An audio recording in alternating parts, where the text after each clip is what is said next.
En 30 minutos, MF Economía e Inversiones y Radio 1000 te traen los principales temas económicos del mundo y de Paraguay con Economía a 1000. Llegó la hora de conocer a la pick-up que va a redefinirlo todo. Un vehículo con una fuerza increíble, con una capacidad sorprendente, con tecnología nunca vista en el segmento. Y además, un diseño extraordinario. La pick-up, el líder de la raza fuerte, está creando un nuevo estándar en la categoría. Llegó la nueva generación de Ford Ranger. Prepárate para lo imposible.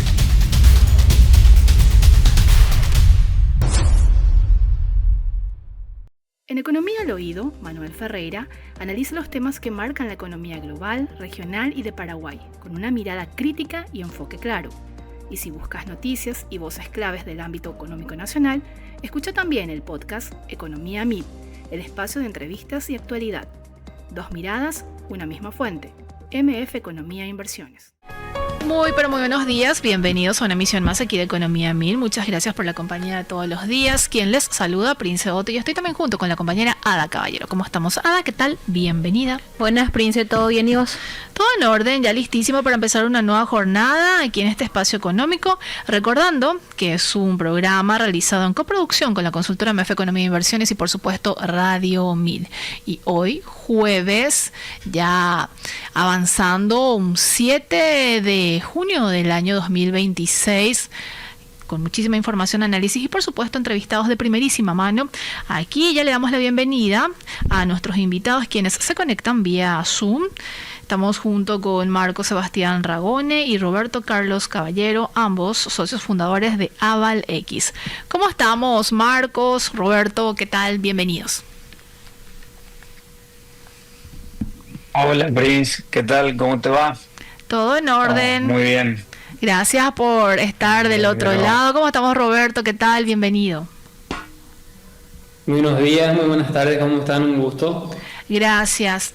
Y hoy queremos hablar sobre un tema más que actual, como parte de un gran desafío para lo que representa ya Paraguay, considerando que obviamente el país se encuentra a nivel internacional en una posición más que importante después de la ratificación que obtuvo en materia de grado de inversión por 2 de las 3 calificadoras justamente que van monitoreando la dinámica económica de Paraguay, el cumplimiento además de otras normativas, y obviamente hay que prepararse como país considerando cómo se va actualizando, innovando todo lo que se refiere a la dinámica financiera, y puntualmente vamos a hablar de los activos digitales, las normativas que de alguna manera estaban poniendo cierta presencia en la cancha y para que Paraguay también pueda estar en los estándares internacionales de los inversionistas y todo lo vinculado también a ese mercado. Y qué mejor que hacerlo con ustedes, Roberto, Marcos, y la consulta puntual es: y siguiendo con la misma línea, Paraguay consiguió el grado de inversión, la ratificación, como decía, pero ahora debe construir el grado de cumplimiento desde Aval X. ¿Qué significa esto para el mercado de activos digitales? Bueno, interesante la pregunta. Yo creo que hoy los activos virtuales ya dejaron de ser a nivel mundial una incógnita, ¿no? El mundo hoy los utiliza en base a reglas claras y creo que Paraguay ahora tiene que adaptar esas reglas claras. O sea, ya logró la confianza macro. Sí. Y ahora tiene que construir un poco la confianza transaccional. Hablando particularmente de estos activos, se tiene que adaptar a las normas internacionales que ya básicamente están establecidas por organismos, y creo que ya no hay excusa, digamos, para no hacerlo, ¿no? Eso sería para mí un poco la respuesta a tu pregunta, y y desde nuestra mirada como un proveedor de servicios de activos virtuales local, digamos, creemos que Paraguay tiene una oportunidad enorme en este sentido, porque el mercado de cripto en Paraguay es bastante grande, se usa mucho para transacciones, pero todavía está muy informal, o sea, no existe la formalidad y necesita, bueno, establecer las reglas claras para que ese mercado termine siendo formalizándose, ¿no? Que es importante, sobre todo para la región que lo utiliza mucho y para Paraguay como hoy tiene una mirada tan importante desde el mundo, como vos dijiste, digamos, entrar en este segmento es importante, sin duda. Roberto, para ir aterrizando también de lo que estamos conversando, cuando estamos hablando de los mercados de activos digitales, ¿a qué nos estamos refiriendo puntualmente? Y después está anexo otra consulta ya vinculada a lo que se discute muchas veces de cripto sí, cripto no, y también por qué debería centrarse en línea lo que estaba diciendo también Marcos, en las reglas, en la trazabilidad y también ya en el enfoque basado en riesgo.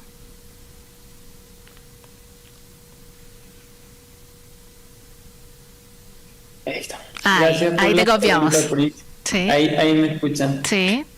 En verdad es muy oportuna tu pregunta porque Paraguay tiene todas las condiciones hoy para convertirse en un referente regional. De hecho, estamos en esa vía. Sí. Contamos con estabilidad macroeconómica, tenemos energía limpia, una ubicación estratégica en esta región que hoy el Mercosur está apuntando ya a utilizar las ventajas con la Unión Europea. Un régimen atractivo para la inversión y por sobre todo un ecosistema emprendedor en donde muchos jóvenes están apuntando a exportar servicios, programadores, instructores, docentes, industrias que están posicionándose en el mundo. Y si logramos acompañar todas esas fortalezas de innovación, pero con cumplimientos regulatorios y seguridad jurídica, podemos transmitir al mundo que Paraguay es un país de confianza y convertirnos en una referencia positiva para el mundo y no atraer capitales de alguna forma que terminen posicionándonos en alguna lista gris de instituciones de control como el GAF y GAFILAT, que finalmente son los que nos van a catalogar como un país de confianza o no. ¿Y por qué hablo de confianza? Sí. Porque un país próspero no solamente se logra promocionando impuestos bajos y costos reducidos, porque en algún punto esto puede tener otros países que compitan en el mismo sentido o bien en no ser sostenible del todo en algún punto, porque el fisco también necesita recaudar. Entonces no debemos quedarnos tranquilos y solamente con el bastión de los impuestos bajos, o sea, bajo la lógica que además de eso debemos generar responsablemente innovaciones y competitividad, y muchas veces esa competitividad va a estar marcado por la implementación de tecnologías como estas. Claro. Respondiendo a tu pregunta de qué es un activo virtual, simplemente viene a constituirse como una herramienta financiera para facilitarnos la vida, para evitar fricciones y para evitar demoras. Es decir, frente a situaciones de demoras en las transacciones, los activos vienen a instalarse como una herramienta para que, en vez de esperar un día de acreditaciones en transacciones internacionales o en cobros que te generaban fricciones o extra costos, de romper esa barrera y hacernos más competitivos de ese lado también. Roberto, Marcos, considerando este escenario, obviamente las instituciones deben de articular acciones y, bueno, regulaciones normativas en ese sentido. Hay una resolución, la Resolución General 47 de la Dirección Nacional de Ingresos Tributarios, que obliga a informar justamente operaciones con criptoactivos, pero esta resolución no constituye una normativa integral ni una licencia como tal. Si pudiéramos de alguna manera desengranar también qué significa esta resolución de la DENIT y qué implicancias tiene, ¿cuáles serían esas? Pueden responder tanto Marcos como Roberto sin problema. Bueno, te respondo. Sí. Lo que yo pienso también, estaría bueno que Roberto opine. Sí. Yo creo que la resolución de DENIT lo que muestra es que Paraguay sí se está preocupando por adoptar estas normas internacionales de las que hablamos. Y abre un poco la discusión, no la cierra, no está nada definido totalmente. Es una resolución, no es una ley. Es cierto. Y lo que hace es básicamente pedirle a la gente que empiece a declarar las ventas en USDT. No, y para mi gusto lo que le falta es una formalización de cómo hacerlo, o sea, que guíe un poco al usuario a través de lo que es una declaración jurada, o de la declaración jurada que pretenden que el usuario presente, porque hoy los usuarios no tienen un formulario, un formato de cómo hacerlo. Y todo lo que es la trazabilidad de las operaciones con cripto es compleja. Es compleja porque bueno, se tienen que registrar las billeteras desde donde sale, se tiene a dónde llega, se tiene que registrar un código hash, se tiene que registrar el horario, los usuarios. Son bastante datos que valen la pena ordenarlos de alguna manera simple, y creo que eso le estaría faltando un poco a DENIT hoy en día, básicamente dar las herramientas para que la gente pueda hacerlo.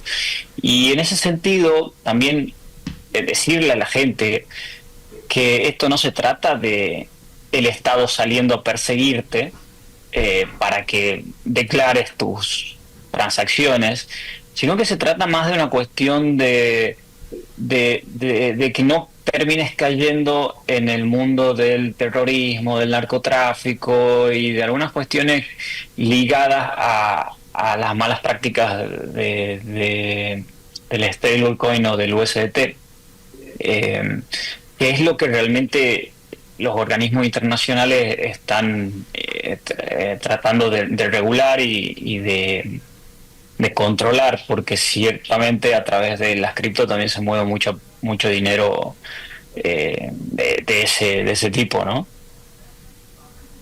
Roberto. En consonancia con lo que mencionaba Marcos, y de verdad es algo muy importante en el sentido de que operadores como nosotros, y tanto los que quieren operar formalmente, deberían tener la posibilidad de que sea más fácil operar formalmente y no tener incentivos a recurrir a mecanismos informales.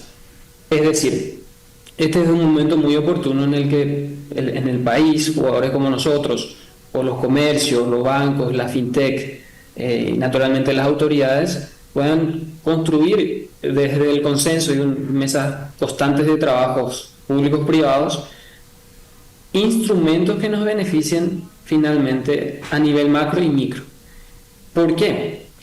Porque naturalmente la informalidad es algo abstracto y difícil de confrontar si no se hace desde el consenso. Es decir, si no hay sinergia entre el sector público y privado, es muy difícil de conseguir. Y hoy Paraguay tiene una resolución de la CEPRELAT que ya regula la utilización de los activos virtuales. A su vez tenemos una ley dentro del cual se puede enmarcar perfectamente, que es contra el lavado de activos y financiamiento del terrorismo, que es a lo que finalmente apuntan los entes de control internacional, por ejemplo el Grupo de Acción Financiera, el GAFI, recomendando que la utilización de los activos virtuales sea implementada en los países y regulado en los países de la misma manera en que se regula a las instituciones financieras tradicionales. Es decir, nosotros desde nuestra innovación responsable no estamos diciendo no queremos que nos regulen o queremos que nos faciliten ciertos procesos de compliance, no, es hagamos el compliance la debida diligencia, no hay problema con eso, en todo el mundo se está procurando por eso.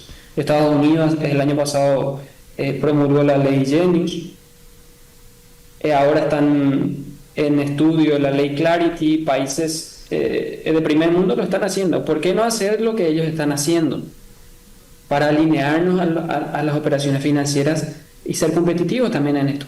Entonces, la propuesta contundente debe ser, no es que queramos que nos faciliten y nos dejen de pedir ciertas documentaciones, no, pídanos lo mismo, pero a su vez dennos también la posibilidad de operar como cualquier otra transacción financiera. Es decir, hoy por ejemplo el sistema financiero rechaza de facto la introducción de los activos virtuales al sistema financiero, cualquier transacción vinculada a esta.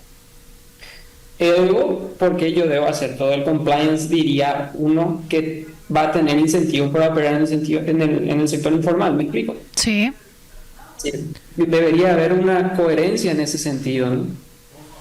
Roberto o Marcos, ¿hubo algún acercamiento con las autoridades vinculadas, a decir, la Dirección Nacional de Ingresos Tributarios o quizás el Banco Central del Paraguay, para tratar un poco de poner sobre la mesa la importancia de ir estableciendo, marcando la cancha para que esto de alguna manera tenga mayor fuerza y bueno, esté operando dentro de lo que ustedes mencionan de la legalidad y que todos los actores están también interesados en hacerlo, lo puedan hacer? ¿Hay algún acercamiento, una respuesta concreta sobre este planteamiento?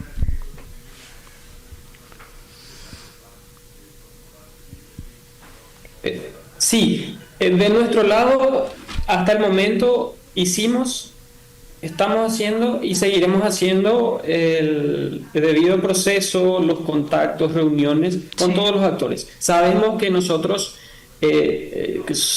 como una sola flor, no haremos primavera, como se dice en la jerga popular. Necesitamos de todos los sectores, tanto de los comercios con quienes ya nos reunimos, microempresarios, medianos y grandes empresas que están interesados en abordar esta solución porque saben que el mercado lo demanda. Acá finalmente lo que estamos debatiendo es que el mercado demanda la implementación de los cobros y pagos con activos virtuales en el mercado local, regional y en el mundo. Eso es indiscutible. Ahora, debemos ponernos de acuerdo todos, los comercios, los usuarios en aportar los datos, los comercios en utilizar los sistemas, las tecnologías existentes, porque es imposible hacerlo como una anotación diaria a mano. Necesitamos de tecnología, pero también necesitamos de la homologación, anuencia o de cierta manera validación de las autoridades que nos van a controlar y nos van a exigir en algún momento los reportes para que nos pongamos de acuerdo desde ya, desde el punto de partida, no a final de año después de haber realizado todas las transacciones y en el punto en el que vamos a tener problemas. Es decir, nosotros ya recurrimos al Banco Central, hicimos varias consultas a la Superintendencia de Bancos por correo, de manera presencial, telefónica, enviamos todos los flujos exponiendo el ecosistema que podemos desarrollar y los valores que se pueden manejar.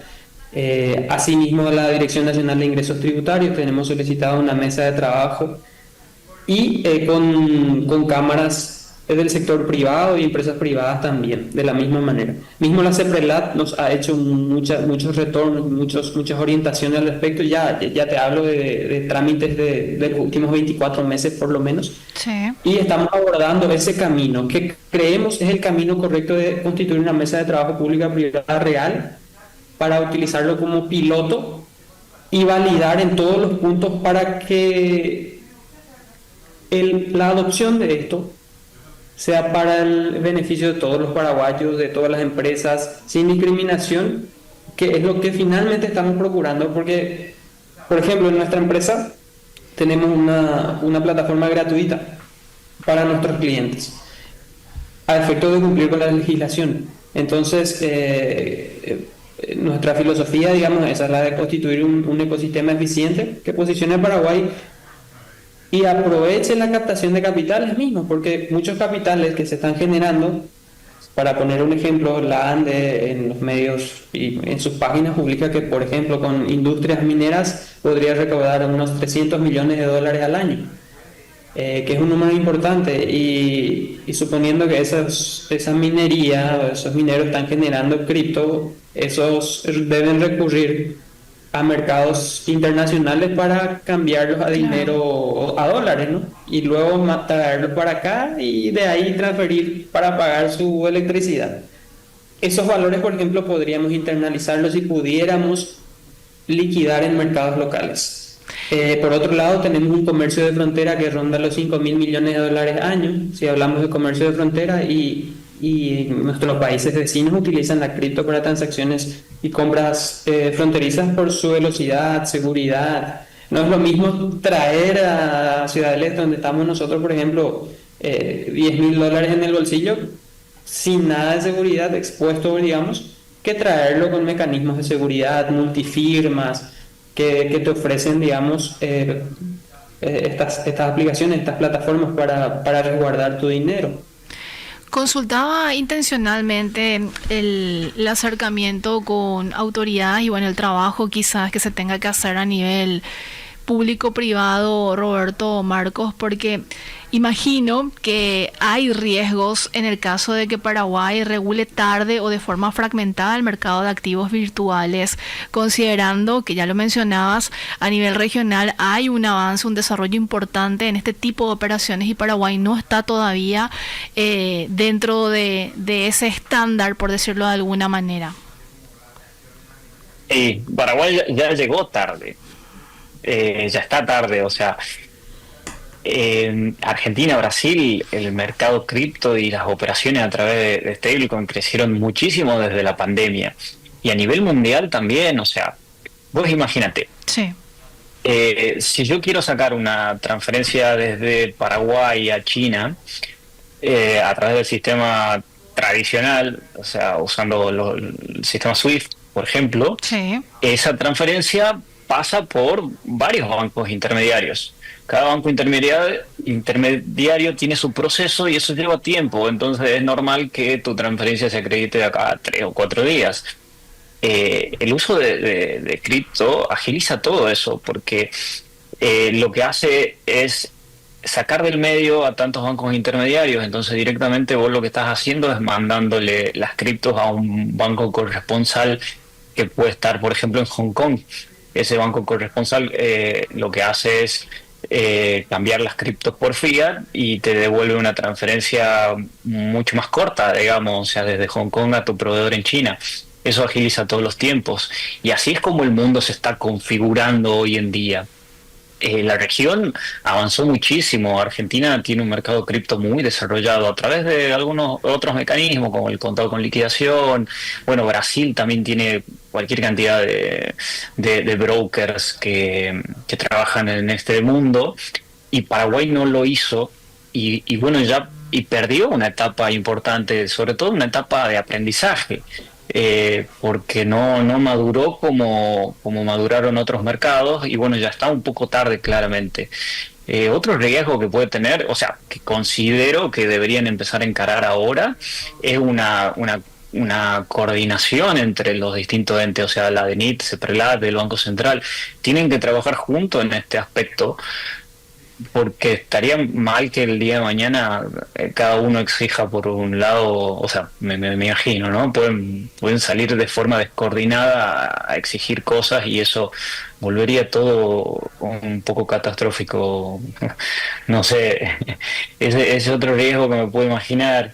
Y bueno, también la cuestión reputacional, sobre todo, porque si hoy tienen el grado de inversión, es porque hay calificadoras de riesgo que están mirando cómo trabaja, cómo opera Paraguay, que sin duda viene de años de estabilidad en su moneda, de años de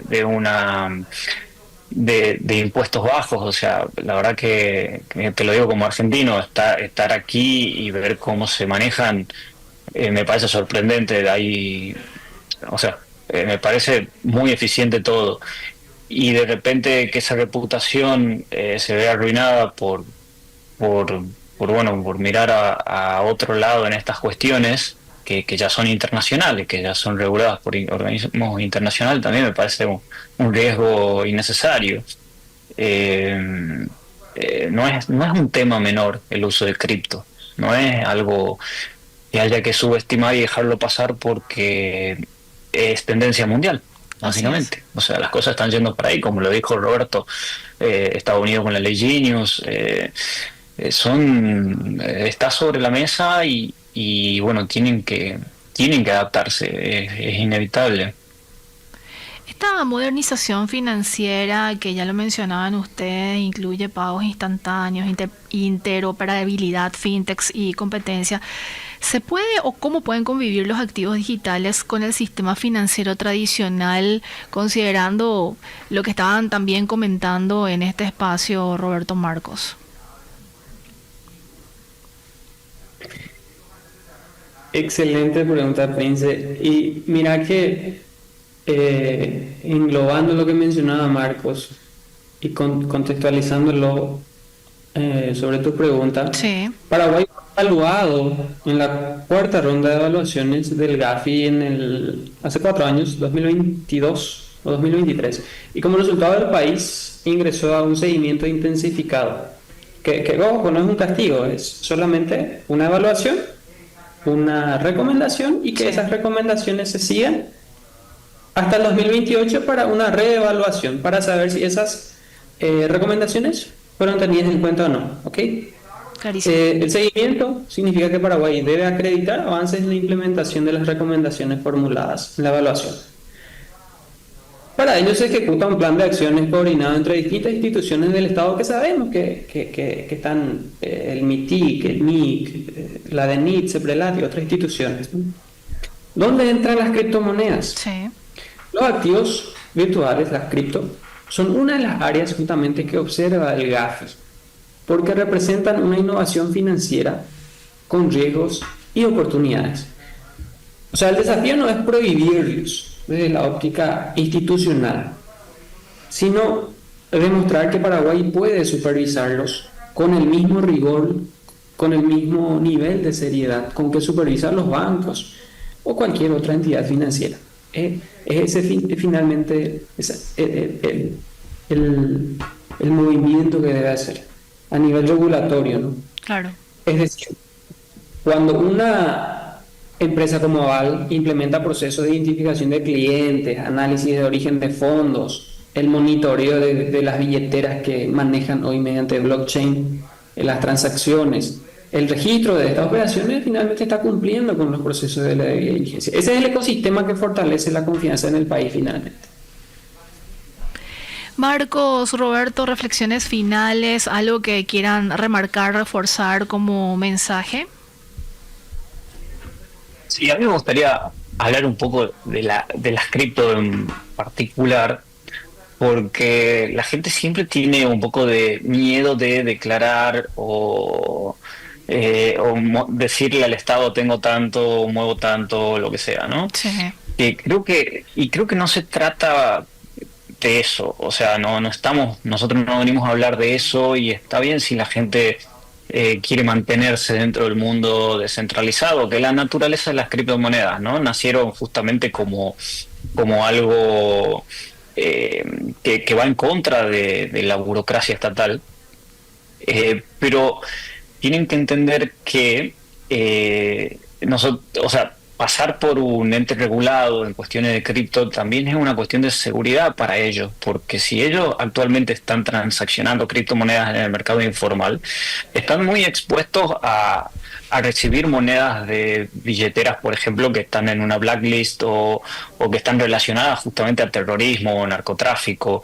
Y empresas como nosotros, lo que hacemos justamente es evitar esos caminos o denunciar esos caminos en caso de que se den, para, bueno, un poco resguardar al cliente, ¿no? De que no hizo de que no recibió criptomonedas de alguna billetera relacionada al narcotráfico de forma intencional. Entonces va más por ahí, o sea, todo esto va por ahí, digamos, es una cuestión de seguridad para los clientes, para el ecosistema en general. De eso se trata, y no quiero que esto caiga como en ese mensaje de no quiero registrar mis criptomonedas porque el Estado se va a meter en mi bolsillo. No se trata de eso. Roberto. Sí, finalmente, más que una reflexión, una invitación. Sí. No mucho que nos pongamos en una mesa a trabajar con las instituciones públicas habidas y que tengan competencia en el área, mismo con los comercios, con las empresas, con los contadores, con los bancos también, para que desarrollemos un ecosistema eficiente en beneficio del crecimiento económico. Que el flujo y el desarrollo económico llegue a Paraguay y que vengan los capitales de afuera con marco regulatorio, con seguridad jurídica, y que transmitamos confianza también desde nuestra capacidad de prestar servicios tanto para comercios de Paraguay como para empresas del mundo que están interesados en venir. Nos encantaría eso, porque finalmente es el camino correcto para que todos trabajemos bajo reglas claras y resguardemos los valores que le pertenecen a cada una de las partes. En este caso, el que compra, que tenga un comprobante que pagó en ese método, que no sea estafado. Claro. Que el que cobró no pueda ser reclamado o denunciado posterior a una compra fidedigna, y todos los beneficios que se obtengan operando en el sector formal. Señores, muchísimas gracias por la entrevista. Que tengan un excelente día. Gracias a vos. Igualmente, gracias. Gracias, estuvimos en compañía hasta luego de Marcos Sebastián Ragonis y Roberto Carlos Caballero, ambos socios fundadores de Aval X, hablándonos sobre del grado de inversión al grado de cumplimiento, criptoactivos y el nuevo reto financiero de Paraguay. Llegó la hora de conocer a la pick-up que va a redefinirlo todo. Un vehículo con una fuerza increíble, con una capacidad sorprendente, con tecnología nunca vista en el segmento. Y además, un diseño extraordinario. La pick-up, el líder de la raza fuerte, está creando un nuevo estándar en la categoría. Llegó la nueva generación de Ford Ranger. Prepárate para lo imposible.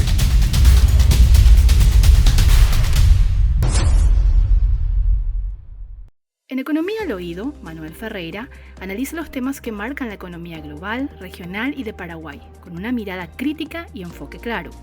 Y si buscas noticias y voces claves del ámbito económico nacional, escucha también el podcast Economía MIP, el espacio de entrevistas y actualidad.